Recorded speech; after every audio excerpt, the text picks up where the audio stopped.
Bonjour, aujourd'hui nous abordons les distributions de fréquences et de pourcentages, étant entendu que précédemment nous avions appris à différencier deux grandes familles de variables, qualitatives et quantitatives. D'une part, les variables qualitatives sont des variables dont les valeurs correspondent à des catégories.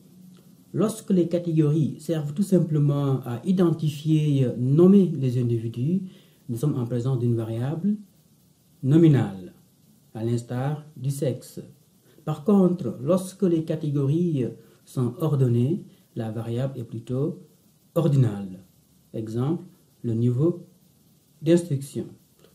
D'autre part, les variables quantitatives réfèrent à des variables dont les valeurs sont des nombres en termes de quantité.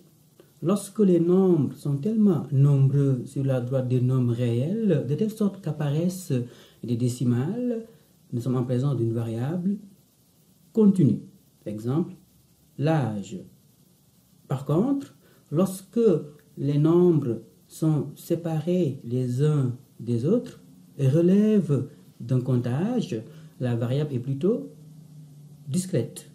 Exemple, nombre d'enfants dans une famille. Cette différenciation des variables est fondamentale en statistique. Elle est d'autant plus fondamentale qu'elle détermine les techniques statistiques à utiliser pour répondre à des questions de recherche ou supporter une prise de décision.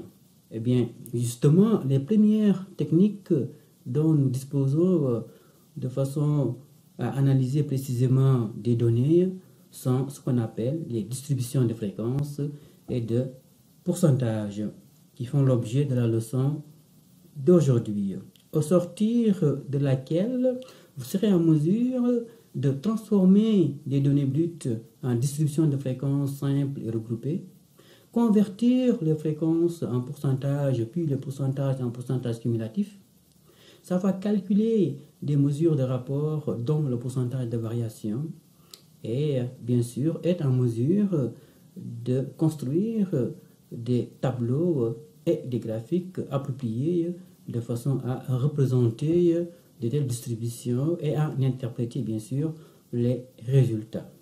Auparavant, examinons quelques situations de recherche qui peuvent être élucidées à l'aide des distributions de fréquences et de pourcentages, qui, précisons-le, sont des techniques statistiques relevant de la méthode descriptive. En ce sens qu'ici, on cherche à décrire des données d'échantillons de façon à répondre à des questions du genre: quelle est l'opinion des citoyens américains concernant la désobéissance civile?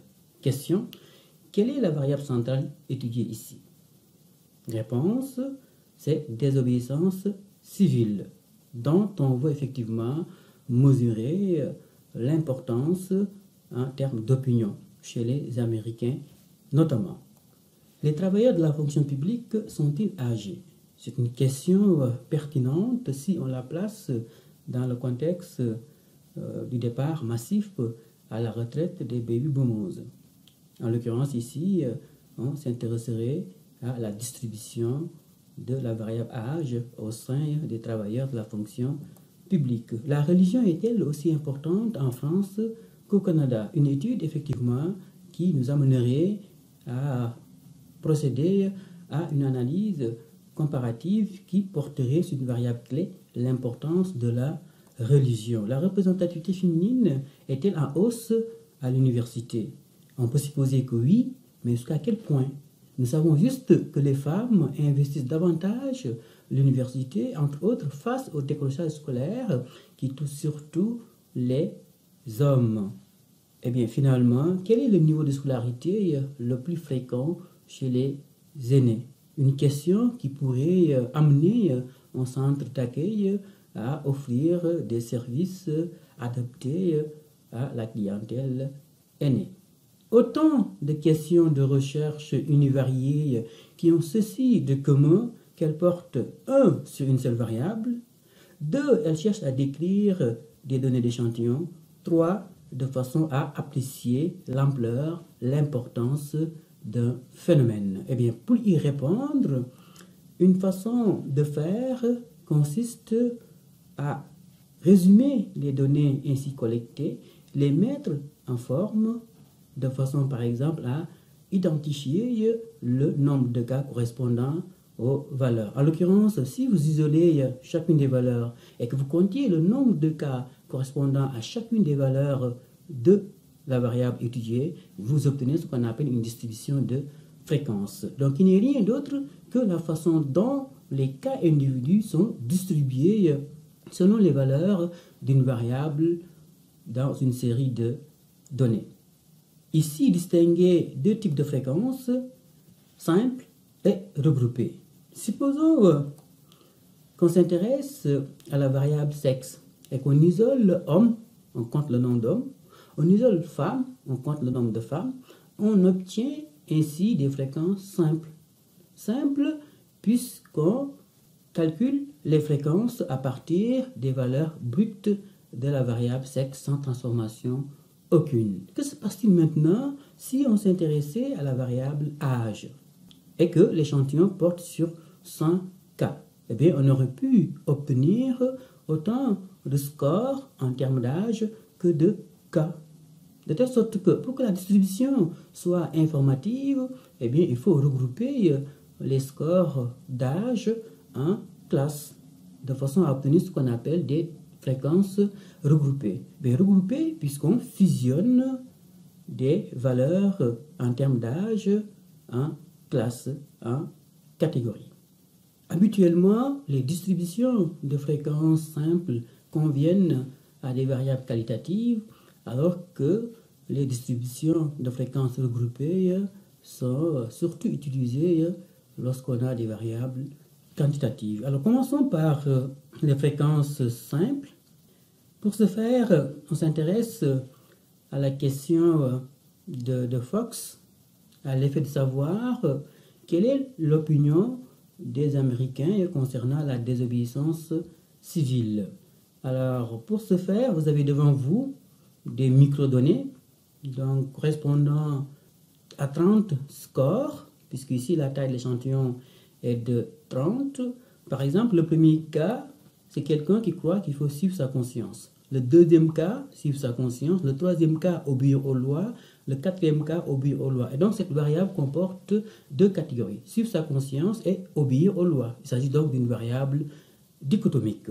Eh bien, isolons la première catégorie, suivre sa conscience, et procédons tout simplement au décompte du nombre de cas. On a un cas, 2, 3, 4, 5, 6, 7, 8, 9, ainsi de suite, jusqu'à 17 cas qui croient qu'il faut suivre sa conscience dans certaines situations. Isolons l'autre catégorie, obéir aux lois. Donc on a un cas, 2, 3, ainsi de suite, jusqu'à obtenir 13 cas qui croient qu'il faut plutôt obéir aux lois, quelle que soit la situation. Le logiciel va procéder de la même façon en comptant le nombre de cas correspondant à chacune des valeurs catégorielles, bien sûr, avec plus de rapidité.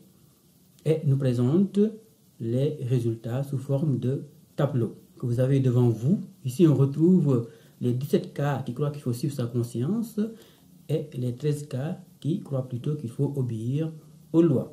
Le total étant de 30 et qui correspond à la taille de l'échantillon. Ainsi, 30 scores individuels viennent d'être résumés en seulement deux nombres, deux statistiques. Autrement dit, les microdonnées ont été agrégées à l'aide de seulement deux fréquences. Ainsi, l'analyse s'en trouve facilitée. Et voilà comment calculer des fréquences simples. Comme le nom l'indique, c'est vraiment simple à calculer. Vous avez juste à isoler chacune des valeurs de la variable et calculer les occurrences. Qu'en est-il maintenant des fréquences regroupées? Et surtout, comment justifier leur usage? Supposons qu'on s'intéresse à un échantillon constitué de 5 cas, dont l'âge donne 20, 22, 25, 30, 50 ans. Une simple mise en rang peut suffire dans ce cas pour avoir une idée sur la distribution des âges. Que se passe-t-il maintenant si l'échantillon portait sur 100 cas et non 5 cas? Vous aurez compris qu'avec une telle distribution, on obtiendrait des résultats très erratiques qui n'informeraient pas sur la forme de la distribution. Mais dans ce cas, il faut regrouper les âges en classes de façon à obtenir une distribution plus intelligible. Et bien, pour ce faire, on peut suivre une procédure statistique comportant 4 étapes. Eh bien, on va y aller étape par étape. En l'occurrence, vous avez devant vous cette distribution de scores en termes d'âge de 30 cas. Les scores variant de 25 à 54. Alors, si on devait calculer les fréquences simples de cette distribution, comment est-ce qu'on procéderait? Question. Réponse. Partez tout simplement de la définition de fréquence simple.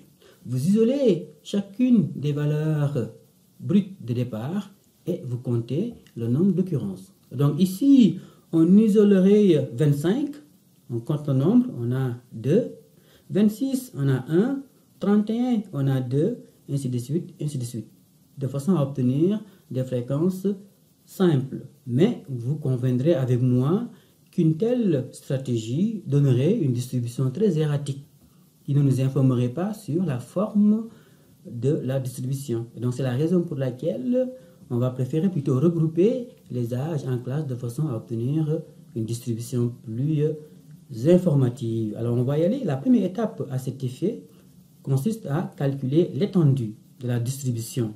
Donc il se calcule en prenant le score maximal moins le score minimal. Le score maximal ici c'est 54, le score minimal 25, et bien leur différence donne 29. Et bien 29 symbolise l'étendue de la distribution. Autrement dit, l'écart entre le score maximal et le score minimal. Une fois qu'on a fini de calculer l'étendue de la distribution, il faut se donner un nombre de classes. Autrement dit, il faut faire un choix par rapport au nombre de classes. Et trivialement parlant, la décision est arbitraire. En l'occurrence, vous pouvez décider que vous voulez 5 classes, 10 classes, 15 classes, en autant que ça ne dépasse pas 20, c'est acceptable. Mais vous aurez compris qu'il est plutôt plus raisonnable de choisir le nombre de classes de façon plus raisonnée. Et idéalement parlant, le choix du nombre de classes doit se faire en fonction des orientations de l'étude. En l'occurrence, si vous vous intéressez au problème générationnel, 3 jusqu'à 4 classes peuvent suffire. Précisément, supposons qu'on s'intéresse à la perception du travail chez les différentes générations. Nous savons qu'il y a la génération des baby boomers, qui est celle de la reprise économique de l'après-guerre, la génération X, qui est celle de la consommation de masse, la génération Y, celle du néolibéralisme et des compressions budgétaires, et de nos jours, on parle de la génération Z ou des milléniums, celle des nouvelles technologies. Et ces différentes générations, pour n'avoir pas vécu dans un même environnement social et économique, vont certainement avoir des perceptions différentes par rapport à la satisfaction au travail, par rapport à la rémunération, de telle sorte que chaque fois qu'on s'intéresse à des phénomènes de nature générationnelle, on peut choisir entre 3 à 4 classes. Par contre, si on s'intéresse à des phénomènes liés aux inégalités sociales, comme le revenu, eh bien, on peut choisir jusqu'à 20 classes pour mieux observer les écarts entre les différents revenus. Dans d'autres situations, on peut y aller de façon pratique, en l'absence d'une référence théorique en particulier, on peut utiliser la règle de Sturge, à l'effet que chaque fois que la taille de l'échantillon, par exemple, est inférieure à 100, 8 classes ou moins peuvent suffire. Cette règle de Sturge est approximative. En fait, elle est déduite d'une formule mathématique qui repose sur le postulat suivant. Plus la taille de l'échantillon augmente, plus le nombre de classes doit augmenter en conséquence. Précisément, le nombre de classes est d'autant plus important que la taille de l'échantillon augmente. Alors, essayons ensemble de visualiser ce postulat de Sturge de façon à déduire nous-mêmes la formule mathématique en question. Et donc, on met le nombre de cas d'échantillons sur l'axe horizontal et le nombre de classes sur l'axe vertical. Et donc, plus la taille de l'échantillon augmente, plus le nombre de classes doit augmenter. Voilà comment on peut représenter visuellement les liens qui unissent la taille de l'échantillon et le nombre de classes. Donc, la taille de l'échantillon augmente, le nombre de classes augmente, ça augmente, le nombre de classes augmente, mais à un moment donné, il faut que ça plafonne. Précisément, il faut que l'augmentation du nombre de classes plafonne à un moment donné. Sinon, on va se retrouver avec 1000 classes et ça n'a pas de sens.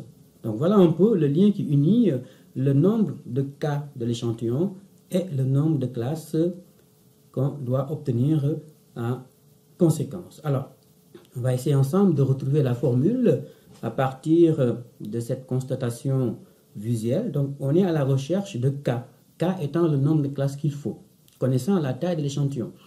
Donc, K égale, bien sûr, il faut partir minimalement d'une classe. Donc, la courbe part d'ici, au niveau de la classe 1. Donc, il faut minimalement une classe. Ensuite, vous ajoutez la taille de l'échantillon, puisque plus la taille de l'échantillon augmente, plus le nombre de classes augmente. Donc, vous prenez une classe plus la taille de l'échantillon. Alors, ici, on remplacerait, par exemple, n par 30 par rapport à notre problème. On a 30 cas. Donc, on remplace n par 30. On aurait 30 plus 1. On aurait 31. Ça n'a pas de sens. Ça n'a pas de sens d'avoir 31 classes pour un échantillon de 30 individus. Donc, il faut trouver un moyen de réduire la taille de l'échantillon à un nombre plus sensé de façon à obtenir un nombre de classes plus raisonnable. Donc, il nous faut une fonction mathématique qui permet effectivement de procéder à cette transformation. Et cette fonction mathématique, elle ne peut pas être linéaire, parce que si elle était linéaire, on aurait autant de classes que de cas de la taille de l'échantillon. Cette fonction, elle ne peut pas être exponentielle, parce que si elle était exponentielle, on aurait un nombre de classes plus important que le nombre de cas de l'échantillon. Eh bien, cette fonction est ce qu'on appelle la fonction logarithmique. Donc, la fonction logarithmique permet de faire plafonner l'augmentation de la courbe à un moment donné, de façon à obtenir un nombre de classes plus sensé. Et ce logarithme est le logarithme sur base 2. Donc, l'idée est de calculer le logarithme sur base 2 de 30, de façon à obtenir un nombre plus petit, plus 1, et on aurait le nombre de classes qu'il faut. Sauf que, par convention, on ne travaille pas avec le logarithme sur base 2. On travaille plutôt avec le logarithme sur base 10. Et donc, pour obtenir des résultats comparables, il faut prendre le logarithme sur base 10 multiplié par 3.1. Et donc, 3.1 multiplié par le log sur base 10, c'est l'équivalent du log sur base 2, tout simplement. C'est juste par convention, on ne travaille pas avec le log sur base 2. Pour que ça soit convertible en log sur base 10, il faut multiplier le log sur base 10 à 3.3, de façon à obtenir des résultats comparables. Donc voilà la formule de Sturge qui permet effectivement de calculer le nombre de classes qu'il faut. Donc la formule repose sur le logarithme sur base 10 ou sur base 2, mais généralement on utilise le logarithme sur base 10. Alors, qu'est-ce que le logarithme d'un nombre? Alors, exemple, le logarithme sur base 10 de 100 est égal à 2. Pourquoi? Ici, le logarithme du nombre 10, c'est la puissance 2 à laquelle il faut élever la base 10 pour obtenir 100. Autrement dit, 10 puissance 2 nous donne 100. Et par conséquent, le logarithme d'un nombre, c'est la puissance à laquelle il faut élever la base pour obtenir ce nombre, tout simplement. Prenons un autre exemple. Le logarithme sur base 10 de 1000 est égal à combien? Question. Réponse. Ici, le logarithme sur base 10 de 1000 est égal à 3. Pourquoi? Parce que 10 puissance 3 donne 1000. Et donc le logarithme du nombre 1000, c'est la puissance 3 à laquelle il faut élever la base 10 pour obtenir le nombre 1000. Et voilà ce qui est le logarithme. Si on vous pose une question à l'effet de savoir qu'est-ce qu'un logarithme, répondez simplement que le logarithme est une transformation mathématique qui permet de réduire des nombres de façon à obtenir des résultats sensés. Ici, le logarithme aide à réduire la taille de l'échantillon de façon à obtenir un nombre de classes plus sensé. Donc, revenons à notre problème et calculons le nombre de classes qu'il nous faut connaissant la taille de l'échantillon. Donc ici, on va remplacer n par 30, qui est la taille de l'échantillon. On calcule le log sur base 10 de 30, ce qui est égal à 1.447, multiplié par 3.3, plus 1, et on obtient le nombre de classes qu'il faut connaissant la taille de l'échantillon 30. Ici, on obtient 5.9 si on arrondit 6. Et donc, d'après la formule mathématique de Sturge, chaque fois que vous avez un échantillon constitué de 30 cas, il faut 6 classes. Donc, retenons que nous voulons 6 classes. Troisième étape. Connaissant l'étendue de la distribution et le nombre de classes, eh bien, leur rapport donne tout simplement l'intervalle des classes. Donc, on prend 29, soit l'étendue, divisé par 6, le nombre de classes qu'on vient de calculer avec la formule de Sturge, eh bien, le rapport donne 4.8. Si on arrondit, on tombe à 5. Et donc, par conséquent, il nous faut des classes d'intervalle 5, précisément 6 classes. Eh bien, on peut déterminer ces classes. On va y aller. La première classe, bien sûr, inclut le score minimal. Le score minimal, si vous vous rappelez bien, c'est 25. Donc, on va commencer par 25, ce qui est la première classe. Donc, on va ouvrir un crochet. Donc, 25. Idéalement, la première classe non seulement inclut le score minimal, mais aussi chaque classe commence idéalement par un multiple de la longueur de classe. Autrement dit, ici, par un multiple de 5. Eh bien, on est chanceux. On est tombé sur 25 qui ont un multiple de 5. Alors, on a des intervalles de 5. Donc, on aura 25, 26, 27, 28, 29. Donc, on a 5. 30 est donc exclu.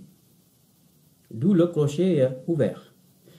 Deuxième classe, là, 30 est inclus. On compte 30, 31, 32, 33, 34. On a 5. Eh bien, 35 est exclu.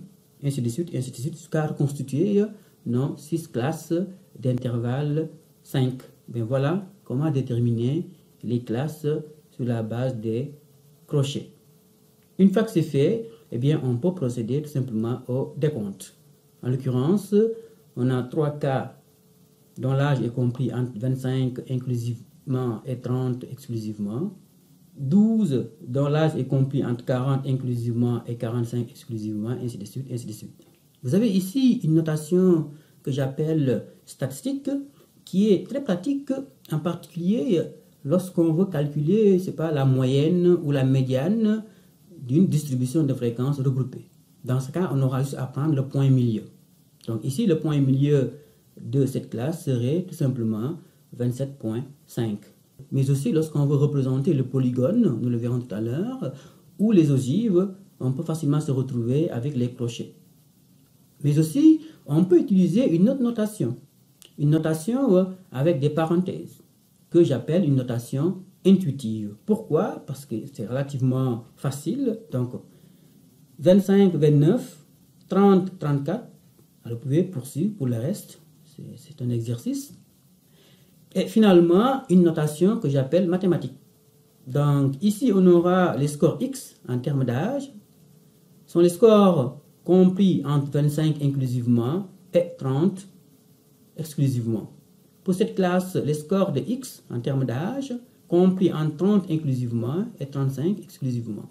Alors, vous pouvez continuer pour le reste et faire l'exercice. Et donc, ici, on a 3 formes de notation. Étant entendu que la notation que je préfère personnellement et qu'on utilise plus souvent en statistique, c'est la notation avec des crochets. Mais si vous êtes du genre matheux, oui, vous pouvez utiliser cette notation mathématique. Ou bien vous voulez simplifier les choses, vous pouvez aussi utiliser cette notation intuitive. Mais vous gagnerez surtout à utiliser les crochets. Ainsi, effectivement, l'analyse s'en trouve facilitée. C'est-à-dire, une fois qu'on a fini de regrouper les fréquences en classe. Alors, nous venons ensemble de regrouper les valeurs d'une variable quantitative. Il faut dire que les fréquences regroupées sont particulièrement appropriées lorsque vous avez des variables quantitatives. Par contre, il est aussi possible de fusionner les valeurs catégorielles d'une variable qualitative, lorsqu'on veut en particulier réduire leur nombre. En l'occurrence, supposons qu'on s'intéresse à la fréquentation des lieux de culte. On peut isoler chrétiens et comparer les chrétiens aux autres. Et dans les autres, on peut mettre tout ce qui est juif, tout ce qui est musulman. Ainsi, on obtiendrait deux catégories. Par contre, si on s'intéresse à des études comme celle qu'a menée Max Weber sur l'éthique protestante et l'esprit du capitalisme, vous ne pouvez pas mettre catholique et protestant dans une même catégorie. Vous les séparez. Parce que justement, Max Weber, qui est le père de la sociologie allemande et de la sociologie qualitativiste de manière générale, justement, Max Weber a voulu montrer pourquoi l'esprit du capitalisme ne pouvait pas naître avec l'éthique catholique en France, mais plutôt avec l'éthique protestante en Angleterre. Parce qu'en fait, chez les protestants, lorsque vous travaillez dur en accumulant de la richesse, c'est comme si vous réussissez dans l'au-delà.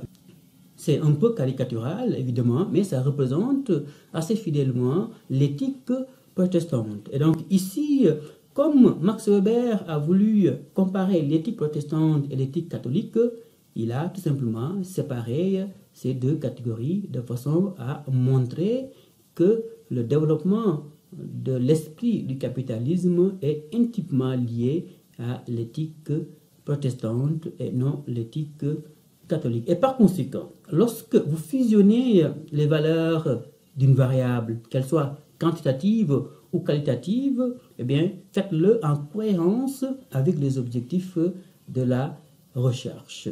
Bien sûr, ça serait de respecter les principes d'exclusivité mutuelle et d'exhaustivité collective. Précisément, chaque cas tombe dans une seule catégorie. Et s'il y a des cas qui ne s'identifient pas aux catégories prédéterminées, eh bien, créez la catégorie autre de façon à inclure ces cas. À moins que vous ayez des non-réponses à exclure, il faut respecter ces principes. Bien sûr, il faut que les catégories soient homogènes. Idéalement, avoir des classes de même longueur.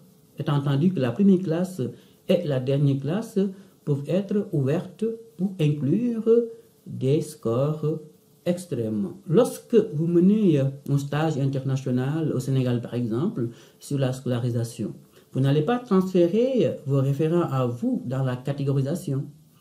Par exemple, ce qu'on appelle ici secondaire correspond au Sénégal au lycée, qui dure 3 ans, est parachevé par un baccalauréat qui donne accès à l'université. Et donc, catégoriser en prenant en compte le contexte culturel sur lequel repose votre étude. C'est ce qu'on appelle des catégories culturellement intelligibles. Et finalement, s'assurer d'obtenir des catégories raisonnables en nombre. Il n'est pas censé d'avoir, c'est pas 30 classes pour un échantillon constitué de 30 cas, mais aussi en continu.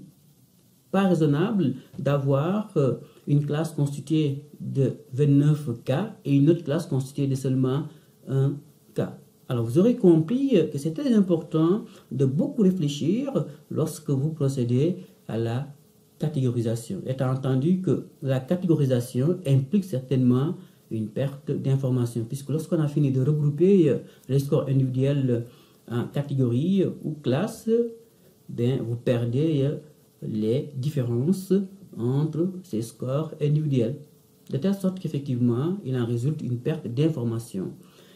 dont effectivement les conséquences peuvent être plus ou moins fâcheuses, comme nous le verrons plus tard. Autrement dit, nous verrons les implications statistiques d'une telle transformation. Mais en attendant, le jeu en vaut la chandelle, puisque lorsqu'on a fini de regrouper des valeurs en classe ou catégorie, on obtient des résultats plus informatifs, plus lisibles. Nous avons fini donc de procéder au calcul des fréquences simples et regroupées, qui sont particulièrement intéressantes lorsqu'il s'agit de résumer de prime abord des données d'une variable, qu'elle soit qualitative ou quantitative. Par contre, ces distributions posent un problème d'interprétation, en particulier lorsque la taille de l'échantillon est grande. Comme ici, on s'intéresse à l'importance de la religion au Canada. Alors, on a 459 Canadiens qui croient que la religion est très importante, mais que représente 459 par rapport à 371 et surtout par rapport à 1485? Alors, difficile de répondre à cette question. Alors, c'est comme si l'esprit humain a du mal à fonctionner facilement lorsqu'il travaille avec des chiffres énormes. C'est justement ce qui nous différencie de l'intelligence artificielle. À l'occurrence, ici, la taille de l'échantillon étant énorme, 1485, difficile de savoir la distance qui sépare 459 à 1485 ou 459 à 371. Il faut donc trouver un moyen de rendre cette distribution compréhensible. Première difficulté. Deuxième difficulté, elle se pose lorsqu'on veut comparer deux distributions qui ne reposent pas sur le même nombre de cas. En l'occurrence, ici, on veut comparer le Canada et la France, toujours pour ce qui est de l'importance de la religion. En l'occurrence, au Canada, 459 des répondants croient que la religion est très importante, comparativement chez les Français, où la fréquence est de seulement 137. Est-ce qu'à partir de ces deux fréquences, on peut conclure que les Canadiens croient plus en l'importance de la religion que les Français? Eh bien, difficile à dire. Pourquoi? Parce que les deux distributions ne comportent pas le même nombre de cas. Et donc, il faut trouver un moyen de rendre ces deux distributions comparables. Et par conséquent, pour faire face à ces deux difficultés majeures, il y a un moyen, c'est tout simplement de ramener, de rapporter le nombre total de cas à 100. Autrement dit, que seraient les fréquences si on rapportait le nombre total de cas à 100? Cela donne ce qu'on appelle une distribution de fréquences. On se pose rarement la question de savoir ce que sont les fréquences, car nous développons ce que les psychologues appellent l'habituation, de telle sorte que les pourcentages nous paraissent évidents. Eh bien, les pourcentages ne sont rien d'autre que ce que seraient les fréquences si le nombre total de cas était égal à 100. Précisément, pour revenir à l'importance de la religion au Canada, que représente 459 par rapport à 1485 sur une base 100? Poser la question, c'est y répondre. Prenez 459 divisé par 1485, multiplié par la base de comparaison 100, le résultat sera le pourcentage 30,9. De même, 456 divisé par 1485, multiplié par 100, le résultat sera 30,7, ainsi de suite, ainsi de suite. Et voilà, nous venons de calculer les pourcentages sur la base des fréquences. Ainsi, l'analyse s'en trouve facilitée. Alors, c'est un petit rappel. Vous connaissez certainement comment calculer les pourcentages. L'idée est tout simplement de prendre chaque fréquence relativisée par le nombre total d'individus sur une base 100. Le résultat sera le pourcentage. Et par rapport à notre exemple qui porte sur la désobéissance civile chez les Américains, justement, 17 croient qu'il faut suivre sa conscience. Que représente 17 par rapport à 30 cas sondés sur une base 100? C'est 56,7. Que représente 13 par rapport à 30 cas sur une base 100? C'est 43,3. Et voilà comment calculer les pourcentages à partir des fréquences. Exercice éclair, toujours par rapport à la comparaison Canada-France, pour ce qui est de l'importance de la religion. En l'occurrence, comment j'ai fait pour obtenir 14? Question. Réponse, j'ai pris 137 divisé par 983 multiplié par 100. Comment j'ai fait pour obtenir 29%? J'ai pris 283 divisé par 983 multiplié par 100. Ainsi de suite, ainsi de suite. Ainsi, on peut facilement comparer les deux distributions. Clairement, la religion est plus importante chez les Canadiens que chez les Français. Ici, on a 31% des Canadiens qui croient que la religion est très importante comparativement à seulement 14% des Français. La comparaison est possible une fois qu'on a rapporté le nombre total de cas non plus à 1485 chez les Canadiens ou à 983 chez les Français, mais à un nombre standard de 100. Vous aurez donc compris que les pourcentages ne sont rien d'autre que des fréquences relatives à 100. Ou si vous voulez, des fréquences standardisées à 100. Lorsque vous relativisez une fréquence par le nombre total de cas n sans multiplier ce rapport par 100, vous obtenez ce qu'on appelle une proportion. Et par conséquent, un pourcentage n'est rien d'autre qu'une proportion multipliée par 100. Étant entendu que les proportions et les pourcentages donnent la même information, mais sur une base différente, tout simplement. Les pourcentages sur une base allant de 0 à 100, les proportions sur une base allant de 0 à 1. Dans des disciplines comme les sciences sociales, on travaille plus souvent avec des pourcentages comparativement à d'autres disciplines comme en biologie où on travaille essentiellement avec des proportions. Nous le verrons lorsque nous aborderons les lois de probabilité. Donc nous verrons que les lois de probabilité reposent essentiellement sur des proportions. Mais comme on est en sciences sociales, on va souvent convertir ces proportions, autrement dit ces probabilités, en pourcentages de façon à mieux les comprendre. Une autre forme de proportion est ce qu'on appelle taux. Donc le taux n'est rien d'autre une forme de proportion mettant en rapport des mesures par rapport à un nombre constant. 100 lorsqu'il s'agit par exemple du taux de chômage, 1000 pour ce qui est du taux de natalité, 100 000 pour ce qui est du taux de suicide. En l'occurrence, les économistes aiment particulièrement le nombre constant 100, les démographes 1000, les sociologues 100 000.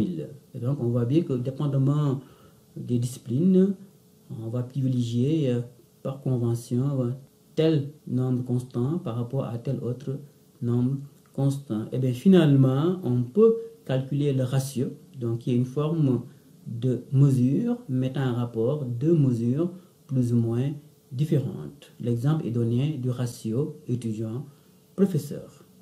Donc retenir tout simplement que les proportions, les pourcentages, les taux et ratios sont des mesures de rapport, donc qui sont essentiellement calculées lorsqu'on travaille avec des variables quantitatives. Alors, on va mettre en application tout cela en faisant cet exercice éclair qui porte dans un premier temps sur la représentativité féminine à l'Université de Montréal. Pour ce faire, j'ai pris cette classe comme étant un échantillon. Il s'agit de la classe du sol 10-20, hiver 2015.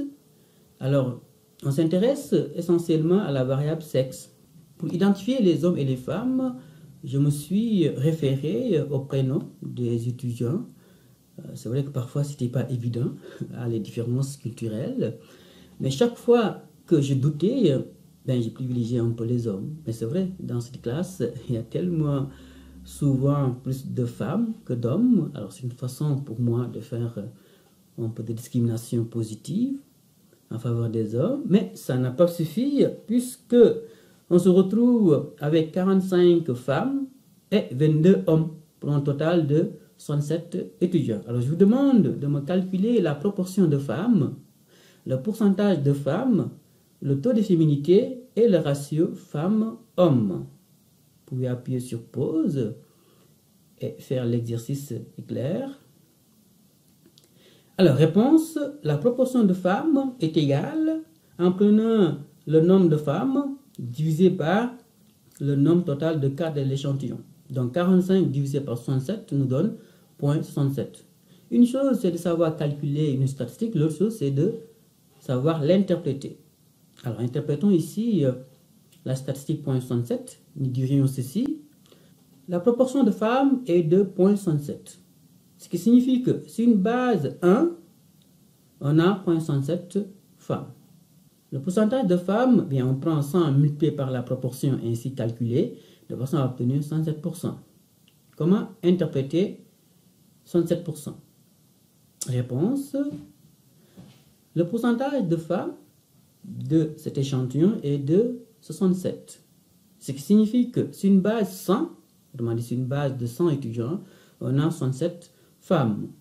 Le taux de féminité, ben, c'est le pourcentage tout simplement, puisqu'ici la base de comparaison c'est 100. Donc le taux de féminité pour un nombre constant de 100, ben, c'est le pourcentage tout simplement.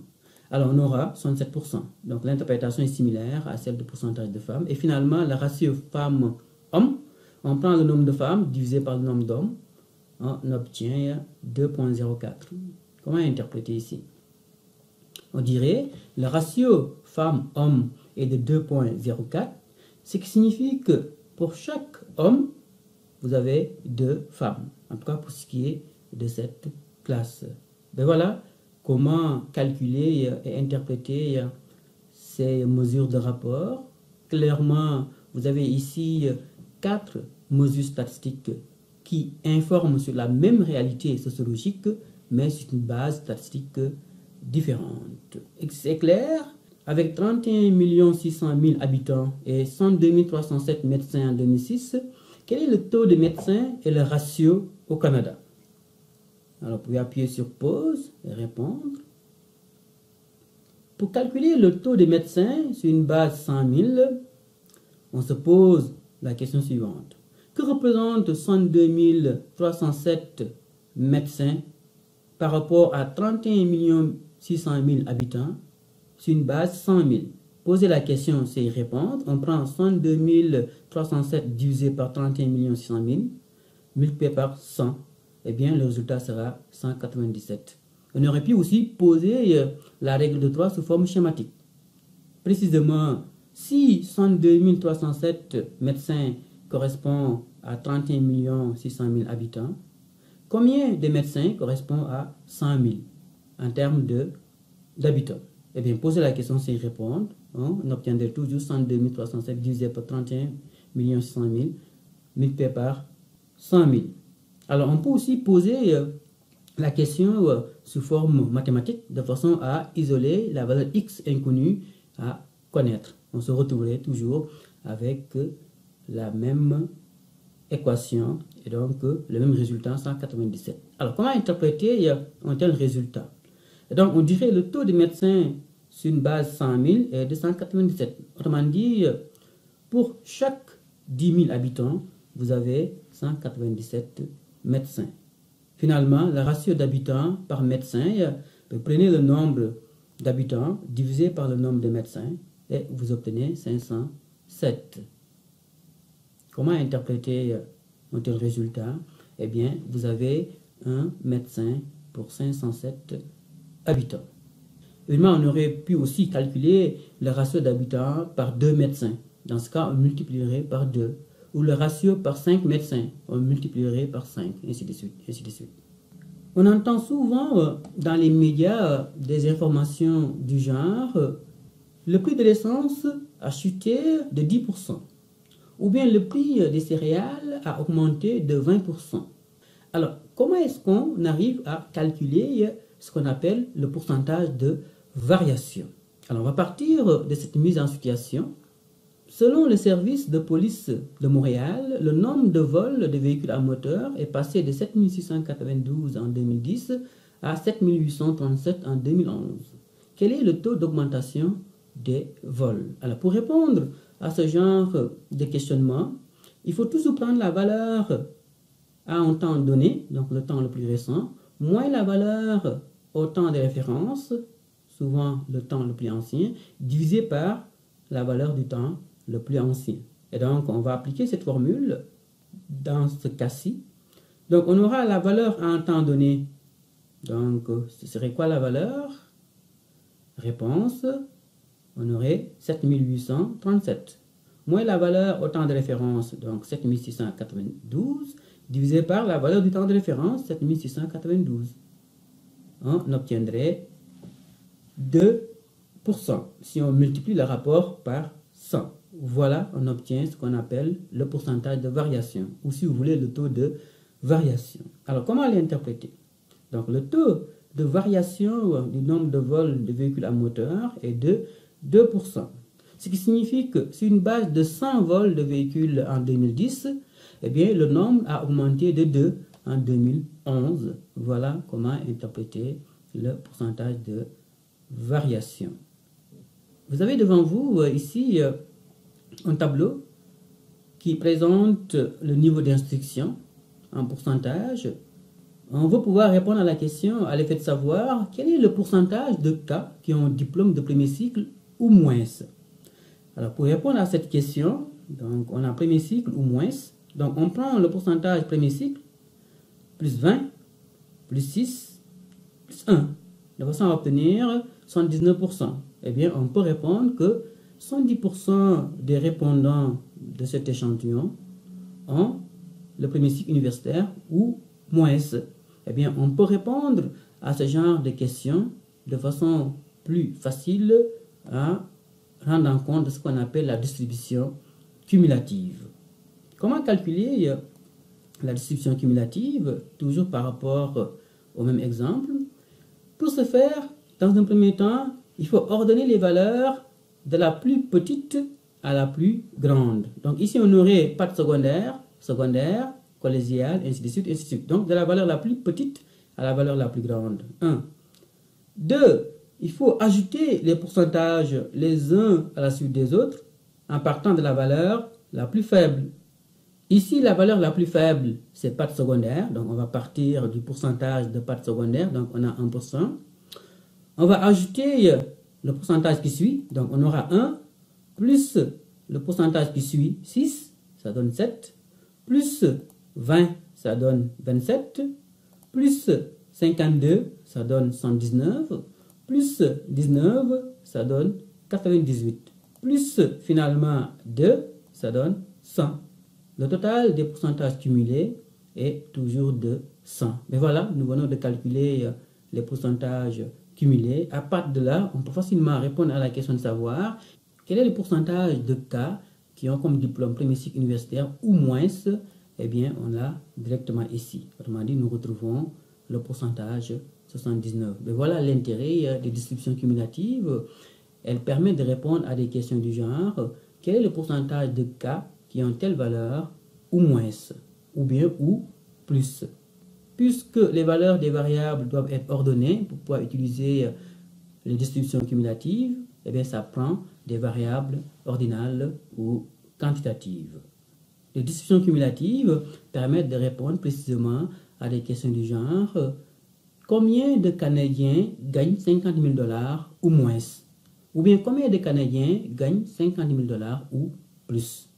Alors, nous en sommes à la façon de présenter un tableau univarié, de façon à respecter un minimum de normes, étant entendu bien sûr qu'il n'y a pas une façon universelle de présenter un tableau, mais on doit respecter un minimum de rigueur lorsque nous présentons un tableau. Et donc, toujours intitulé un tableau du genre, répartition des répondants selon la variable étudiée.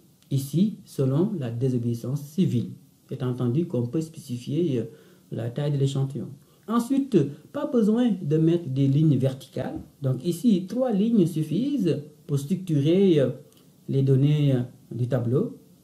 Alors ici, Fox a opté pour la présentation seulement des pourcentages. Donc on aura 57%, si sa conscience, 43% obéir aux lois. Mais dans ce cas, il faut toujours spécifier le nombre de cas sur lesquels reposent les pourcentages pour mieux les contextualiser et permettre au lecteur d'apprécier davantage la fiabilité de telles pourcentage. Bien sûr, vous pouvez mettre les sources. Mais voilà, Fox donc conseille de mettre seulement les pourcentages. Par contre, à combien de cas correspond exactement 57% ou bien 43%?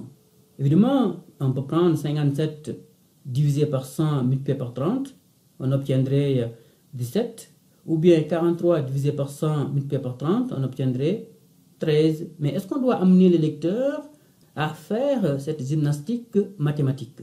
Ben non. Donc c'est la raison pour laquelle je vous conseille toujours de mettre les fréquences associées au pourcentage. Même si Fox conseille de seulement mettre les pourcentages. De mon point de vue, c'est encore beaucoup plus éclairant de mettre et les fréquences et les pourcentages. En tout cas, dans le cadre de ce cours, lorsque vous présentez un tableau, mettez les fréquences et les pourcentages de façon à mieux informer le lecteur sur la distribution de la variable en question. Comment interpréter maintenant un tel tableau?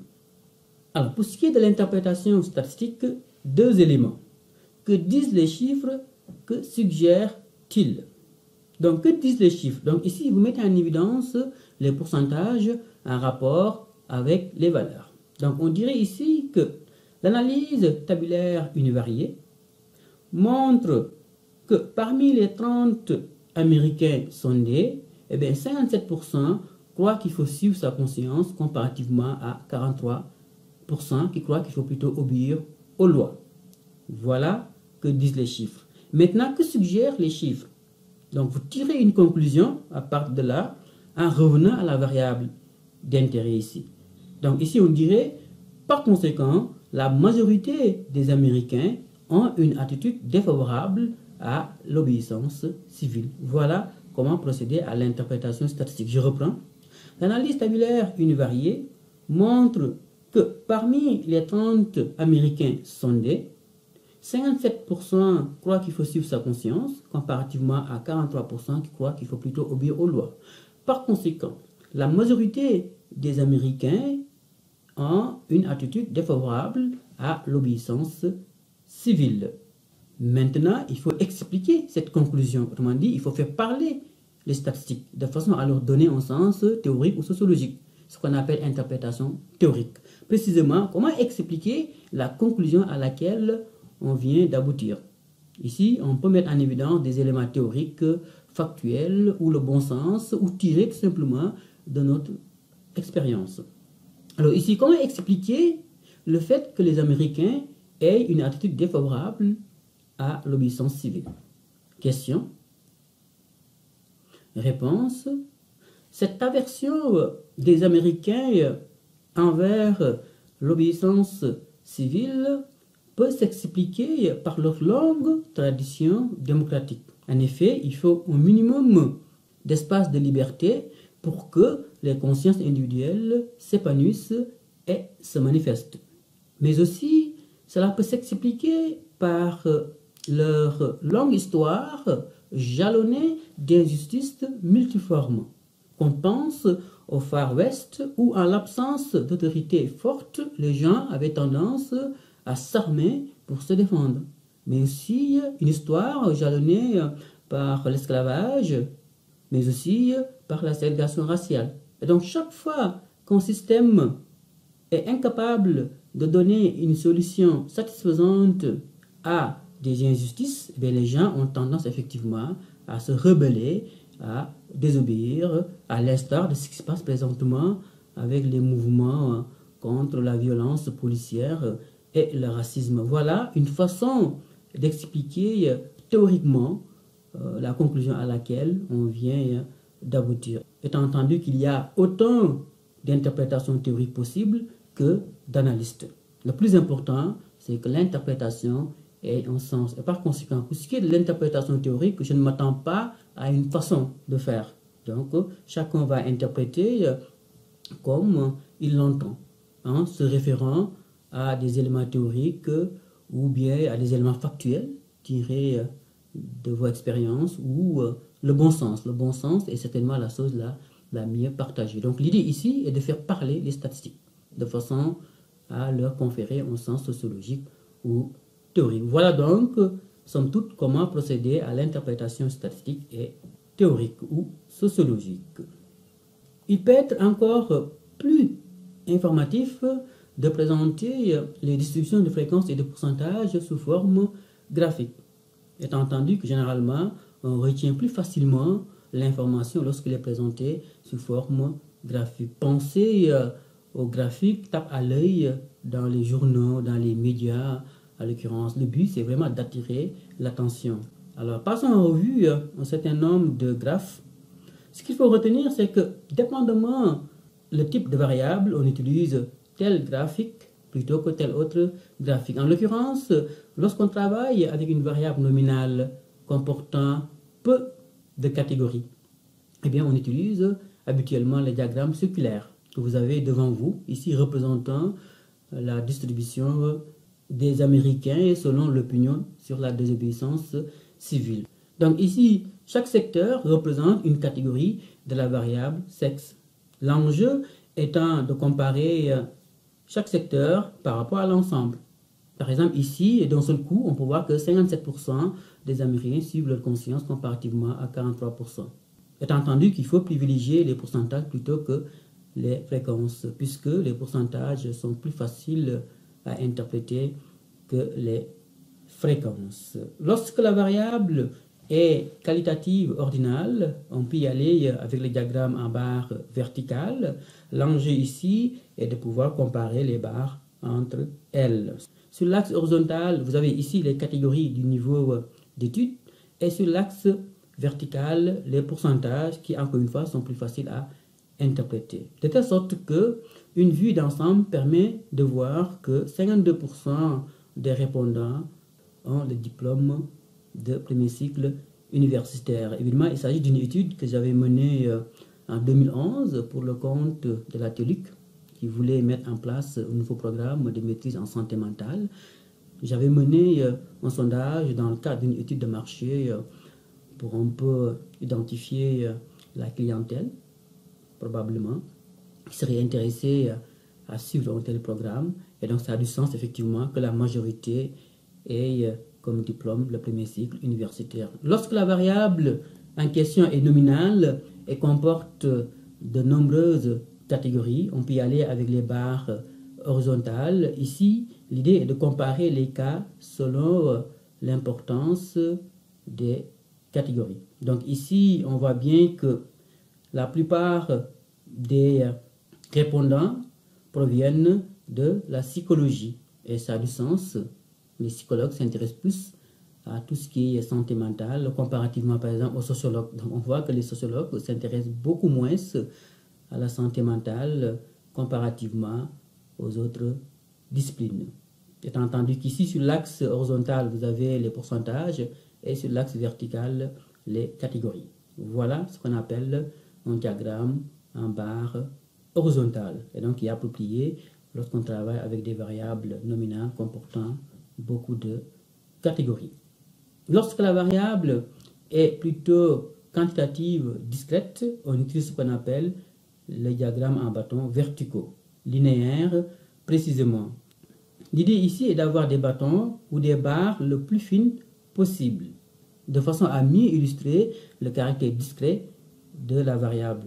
Donc pour mettre en évidence cette séparation entre les valeurs d'une variable discrète, on augmente l'intervalle de façon à réduire davantage les barres qui ainsi épousent une forme linéaire. L'exemple est donné ici du nombre d'enfants dans la famille. Donc ici clairement, la plupart des étudiants sondés ont dans leur famille 2 enfants. Lorsque la variable est continue et qu'on a fini de regrouper ces valeurs en classe, on utilise ce qu'on appelle l'histogramme, qui est construit à l'aide de barres verticales, sauf qu'ici les barres sont accolées. Pourquoi les barres sont accolées? Elles sont accolées pour rappeler le caractère continu de la variable originale. Ici, on a des classes d'âge sur l'axe horizontal et les pourcentages sur l'axe vertical. Ce qui est intéressant, c'est qu'on peut représenter visuellement la forme d'une telle distribution à l'aide du polygone qui passe par les points milieu des classes. Alors, si on prend les limites supérieures exclues. 25, 35, 45, 55, 65.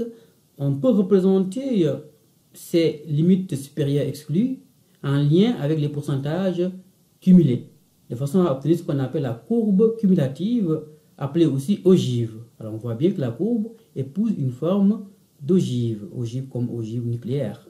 L'intérêt de la courbe cumulative, c'est d'aider à répondre à des questions du genre: quel est le pourcentage de répondants qui sont âgés de 45 ans ou moins? Donc on projette une ligne verticale à hauteur de 45 sur la courbe cumulative, ensuite une ligne verticale, et on peut estimer approximativement que effectivement 77% des répondants sont âgés de 45 ans ou moins. Voilà l'intérêt de la courbe cumulative. Et finalement, pour suivre un phénomène quantitatif à travers le temps, on utilise ce qu'on appelle la courbe de tendance. L'exemple est donné ici du taux de chômage en France et au Canada, qu'on suit à travers le temps. Et donc ce qui est intéressant, par exemple ici, on voit que l'évolution est assez comparable entre les deux pays, mais que précisément au Canada, à partir de 2000, le taux de chômage commence à augmenter, alors qu'en France, c'est seulement à partir de 2001. Mais aussi au Canada, à partir de 2007, on voit que le chômage commence à augmenter, alors qu'en France, à la même année, le taux de chômage continuait à diminuer. L'idée, c'est d'avoir une vue d'ensemble du graphe et de mettre en évidence quelques variations autour. En particulier ici, on peut bien détecter des fluctuations, malgré que de manière générale, l'évolution est comparable. Alors, une question avant de finir. Nous venons d'apprendre à présenter et un tableau et un graphe. Lequel choisir et dans quelle situation? Réponse, ce qu'il faut dire, c'est que 1. Il ne faut pas doubler l'information. Autrement dit, ne présentez pas la même information avec un tableau et un graphique. Il faut faire un choix. Soit c'est un tableau, soit c'est un graphique. Ça, c'est 1. 2. Le choix d'un graphique ou d'un tableau dépend beaucoup du domaine dans lequel on travaille. En particulier, si vous travaillez en entreprise, votre patron a besoin rapidement de saisir l'essentiel dans les données statistiques que vous présentez. Dans ce cas, vous avez intérêt à utiliser un graphique, pour ce qui est du milieu professionnel. Par contre, si vous travaillez dans le milieu universitaire pour le compte de professeurs, alors là, vous avez peut-être intérêt à utiliser plutôt des tableaux, puisque les chercheurs aiment particulièrement aller chercher dans les détails des chiffres contenus dans les tableaux. Alors moi, personnellement, j'ai tendance à alterner. Certaines informations se présentent mieux avec un tableau, alors que pour d'autres, on gagnerait plutôt à utiliser des graphiques. Alors à vous de voir, mais ce qu'il faut retenir, c'est qu'il ne faut pas doubler l'information en présentant la même information avec un tableau et un graphe. Alors tout à l'heure, on va se voir au labo. Ce sera l'occasion d'appliquer nos connaissances relatives aux distributions de fréquences et de pourcentages. Je vous remercie.